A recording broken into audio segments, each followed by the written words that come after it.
lots of memories of him being around and just the way everybody talked about him. So it's really important for the city and the team. And yeah, it's a really hard day. The passing of a Wisconsin icon, saying goodbye to Mr. Baseball. Bob Uecker passes away at the age of 90. And 2 months after voters approved a massive Madison school referendum, a look at how all of that money will be spent. And the state Supreme Court tries to settle a power struggle between the Democratic governor and the Republican-led legislature. You're watching News 3 Now at 5. Thanks for being with us. I'm Eric Franke. And I'm Susan Simon. We start tonight with the weather. A little bit of a reprieve today from the cold snap, but a big change is coming. The temperatures will get dangerously cold in this next stretch.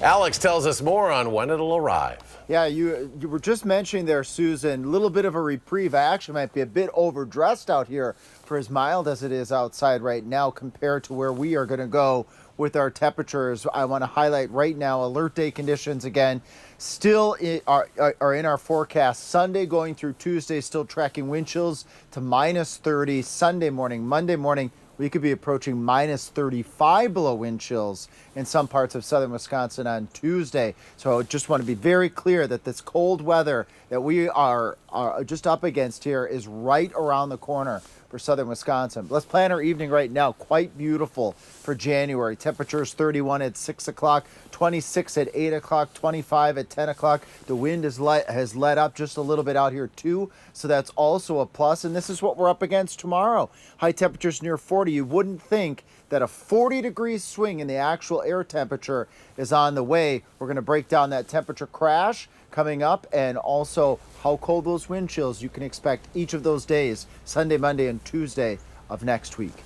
Alex, thank you. The Milwaukee Brewers in Major League Baseball are mourning the loss of a legend. Bob Uecker passed away this morning. Sports director Zach Hanley joins us now with more on the legacy he left. Zach? Yeah, known as Mr. Baseball, Bob Uecker did it all. Appearances on Johnny Carson, his role on the big screen in Major League, WrestleMania, and of course on the mic at the best seat in the ballpark as the voice of the Brewers. Now, Uecker had a special ability to make you smile and laugh no matter what was happening during the game. He was the soundtrack of the summer in Wisconsin since 1971. Uecker was a true legend and icon of the game of baseball. He was as humble as could be. No matter, I mean, he talked about meeting everybody. He really met everybody. And everybody wanted to meet him, and he never lost his sense of humility. Well, Christian Yelich put it best saying, quote, "You'd always thank me for my friendship, but the truth of it is the pleasure was all mine. I'll miss you, my friend." Bob Uecker was 90 years old. Absolutely a huge loss for the state and for baseball. Zach, thank you. Well, today marks 1 month since a deadly shooting at Abundant Life Christian School, and the shooting left 42-year-old teacher Erin Michelle West and 14-year-old student Ruby Patricia Vergara dead. Of the 6 injured, 2 remain in the hospital. UW Health saying Tuesday the victims are now said to be in good condition. And if you're interested in helping the ALCS community recover, there still are multiple ways to pitch in. This Sunday, all 9 of Madison's chocolate shop locations will donate half of all profits to the fund. And if you'd like to make a direct donation, you can text HELP for ALCS to 40403. You can also find a link to the United Ways Fund at channel3000.com. The Madison School District is beginning work on its several buildings after voters approved the largest school referendum in the state. Voters approved 2 different questions in November. The first, $100 million for operational costs. And the second, $507 million for facilities. Our Ellie Liberté shows us where your money will be going. The $507 million that voters approved in November for facilities will go to 10 schools at 7 different sites. The district is now in phase 1. That was the reaction last time MMSD completed a project because of a referendum in 2020. Now, 5 years later, it's looking to do it again. We're setting the place for Destination Madison schools. Right? We're setting the future for Madison learning. 10 different schools will be getting a facelift. The project is broken down into 3 different phases. Phase 1 will include a complete teardown and rebuild of the 4 schools included. We're currently in the preliminary, like I said, the gathering phase of the design specifications. MMSD first outlined the schools it wanted to rebuild when it asked taxpayers for money. Now it's ironing out the details. We'll keep assessing as we go. Scott Shehak is the district's executive director of building services. He says at the center of the project are the taxpayers. It's not our money, right? It's the taxpayers' money. So we got to make sure we get the value that the taxpayers want. That's why the district is releasing a report every month to update on the project. It's important for us to give back, and we want to make sure that we're showing good due diligence and the public see that we're here for the long run. Also asking the public what they want from the project, with public input sessions on March 11th and 12th. These schools have been here for 100 years. But Shehak says he's excited to give the schools a new life. We get to transform our space. The school board is expected to choose its construction management partner at its next meeting on January 27th. Reporting in Madison, Eliel Liberté, News 3 Now.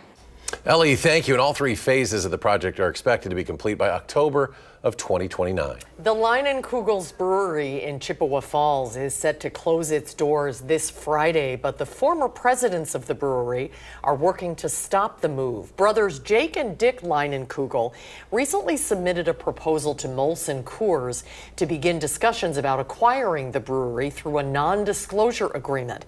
On January 6th, they say the request was denied. 2 days later, the family again reached out, expressing their desire to purchase the brewery. As of yesterday, the brothers have not received a response. We remain optimistic that Molson Coors leadership will reconsider our proposal and that they will want to engage in meaningful discussions about restoring brewing operations. Dick says he does not know what Molson Coors plans to do with the large brewery space. Molson Coors has said it plans to keep the Leinie's Lodge and Pilot Brewery open. If the Leinenkugel family is able to buy the brewery back, it would need to be a separate company. Some BP employees will be on the job hunt soon. The British oil giant announced plans to cut roughly 4,700 jobs before the end of the year. That's a little more than 5% of its total workforce. A few thousand contractor roles are also being eliminated. Last year, BP's CEO set a goal of reducing costs by $2 billion by the end of 2026. Jobless claims in the U.S. are starting the new year heading upward. There were roughly 217,000 initial claims for unemployment insurance for the week that ended January 11th, according to the latest data from the Labor Department. That estimate, 14,000 claims higher than the week before. It exceeded expectations of many economists. Analysts say this employment cool down and lack of job growth is a result of employers holding back on hiring as opposed to having mass layoffs. In Wisconsin, a fight over power made its way to the state Supreme Court. The justice is hearing a lawsuit today between the Democratic governor and Republican state lawmakers. Political reporter Will Keneally has more. Yeah, this is kind of like the Wisconsin version of that Chevron case that the U.S. Supreme Court recently heard. Now, it's all about power. The state agency under Governor Evers that licenses therapists, they want to ban the practice of conversion therapy that targets LGBTQ Wisconsinites. Now, can that Democratic-led state agency set that rule, or does it need to go through the Republican-controlled state legislature? One of the court's liberal justices argued that's a no-brainer. So under your interpretation of the statutes, less than a handful of unchecked legislators, 4 people, can shelve a rule that stops therapists from subjecting children to horrors like corrective rape and exorcism. But one of the conservative justices on the bench said that this shouldn't be a policy decision. She wants to focus on the law instead. Nowhere do I see that the people ever consented to being governed by an administrative state instead of their elected representatives in the legislature. Now, the court has a liberal majority, so we could expect them to uphold the power of that state agency to ban things like conversion therapy. Coming up this April, voters will head to the polls to fill a state Supreme Court seat in an election that will decide the balance of power of that court. That election, April 1st. All right, Will, thank you. When we come back at 5, cancer rates are climbing in younger women. And a Wisconsin child has died from the flu. What doctors say you can do to protect your children this respiratory virus season. And on Wall Street today, red numbers across the board. The Dow Jones tumbling 68 points. The Nasdaq down 173. S&P 500 loses 12.5. We'll be right back.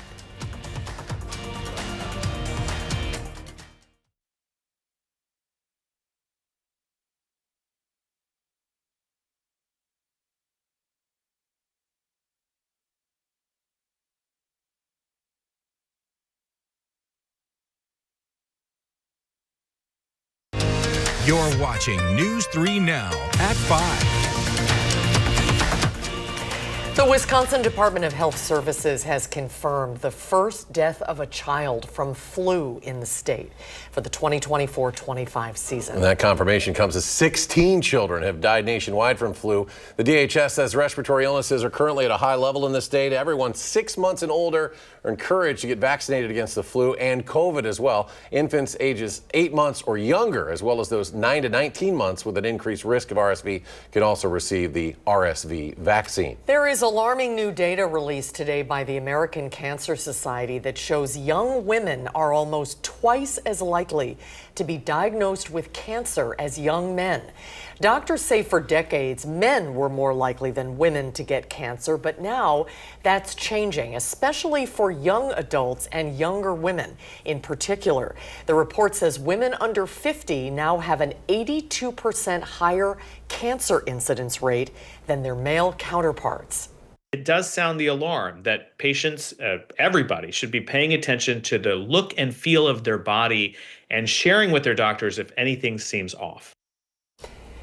Doctors say there are ways to mitigate the risks of getting cancer. Get the HPV vaccine to protect against future cancers, get annual screenings, and know your cancer risk and your family history. And you may want to skip eating that bacon at breakfast. A new study suggesting that not cutting down on red meat could be bad for your brain health. Researchers studied data from more than 133,000 people who were followed for more than 40 years. They found those who ate at least 1/4 of a serving of processed red meat on a daily basis had a 13% higher chance of developing dementia. Now, it's important to note the study was observational. That means it could not prove that eating processed red meat caused dementia. And the study was published in the journal Neurology. And scientists say virtual reality goggles for mice are giving them some new insight into Alzheimer's and its potential treatments. Researchers at Cornell developed the tiny VR headsets to learn more about a mouse's memory. The devices are strapped to rodents as they run on a ball and maneuver obstacles and potential threats. Scientists are able to observe how they deal with spatial navigation.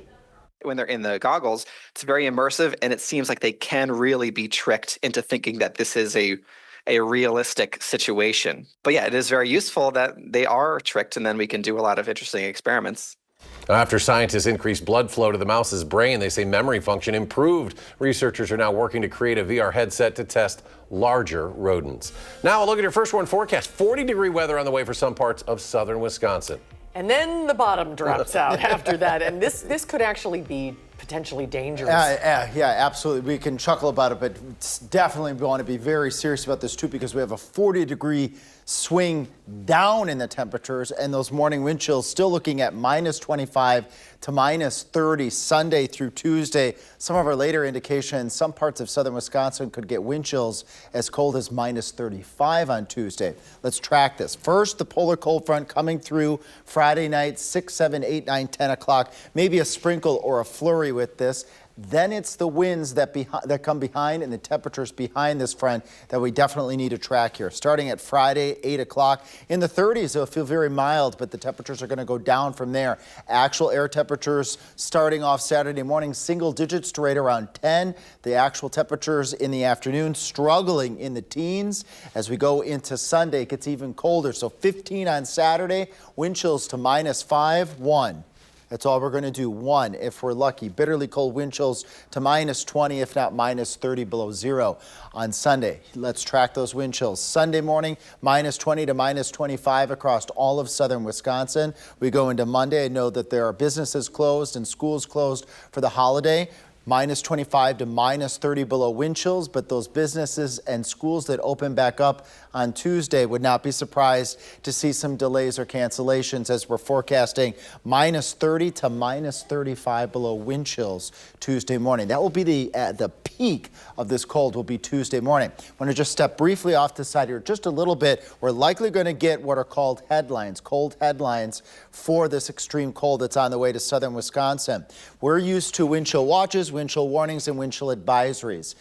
This is being consolidated for language purposes. We may have extreme cold watches and extreme cold warnings for parts of the Midwest. We absolutely will see southern Wisconsin very likely in a cold weather advisory for those wind chills getting down colder than -20. So I want you to be alert as you get on your First Warn weather app that those alerts are going to be coming up, and it's likely going to be a cold weather advisory, maybe a wind chill warning or a extreme cold warning.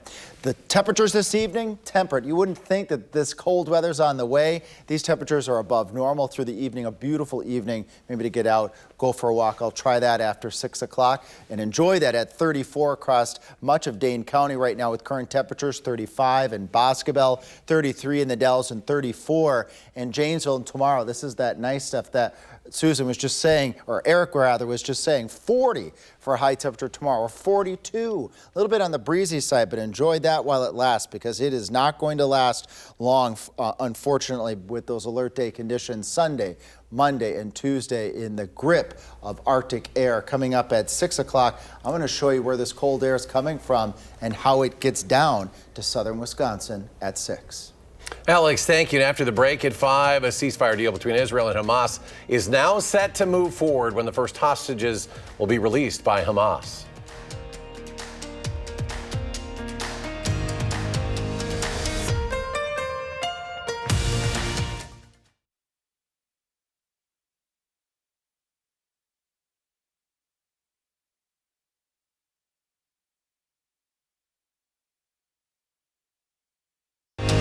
You're watching News 3 Now at 5. Israeli media is reporting that the Gaza hostage ceasefire deal will go forward as a last-minute dispute with Hamas has been resolved. The Israeli cabinet is expected to vote on the deal tomorrow. Remy Inocencio has the latest from Tel Aviv.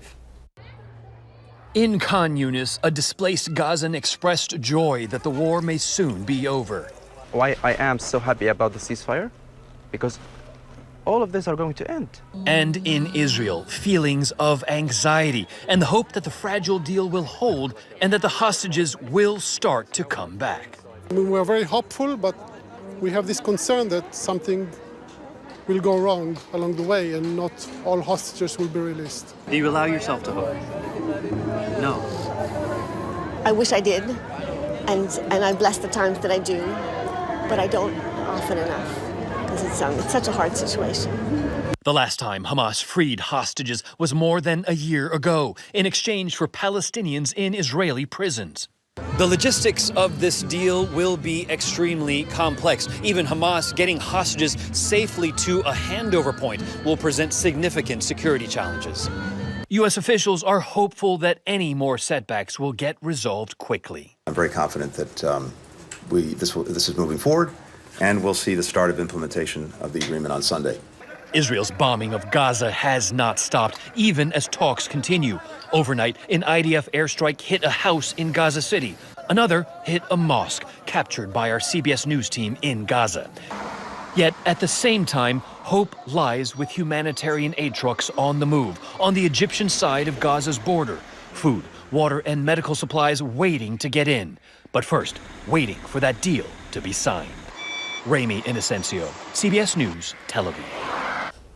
Israel's national security minister says he will resign if the Israeli cabinet approves the deal and that releasing Palestinian prisoners and withdrawing from strategic areas would, quote, erase the achievements of the war. A new poll shows Donald Trump is enjoying some of the most positive ratings of his political career as he prepares to enter his second term on Monday. The CNN poll conducted by SSRS found the public broadly thinks it is likely Trump will fulfill some of the economic and immigration policy promises central to his campaign. Many poll respondents also believe he'll make good on threats to go after rivals and also pardon people convicted in the January 6, 2021 U.S. Capitol attack. According to the survey, most Americans also expect him to do a good job in his second term. Confirmation hearings resume for 4 of President-elect Trump's cabinet picks. Across 4 Senate hearing rooms, the nominees for Treasury Secretary, Department of the Interior, the EPA, and Housing and Urban Development testified under oath.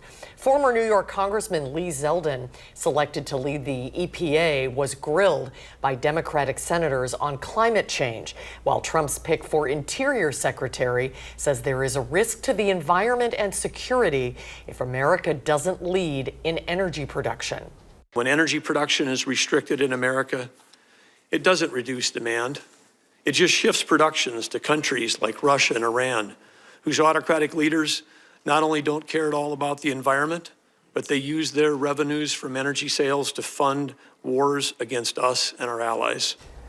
Trump's Treasury Secretary nominee testified that he supports increasing sanctions on Russia over the war in Ukraine, while his nominee to lead Housing and Urban Development says the country needs millions more homes to address the housing crisis. Final check of your First One forecast after a short break. Stay with us.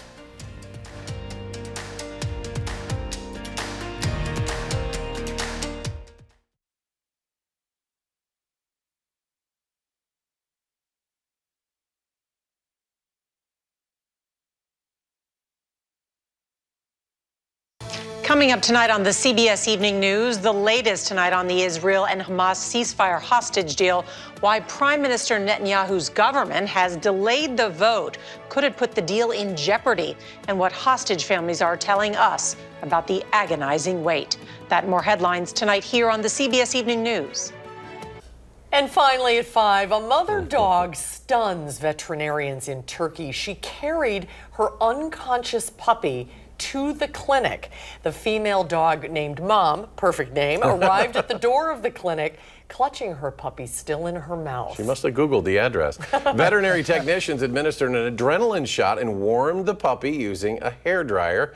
And the puppy was successfully revived and is now under the clinic's care alongside his mother, along with his brother. There they are. What a smart dog. How did that dog know? Story. Smart. I'm a little skeptical. How did that dog know where to go exactly? Very smart.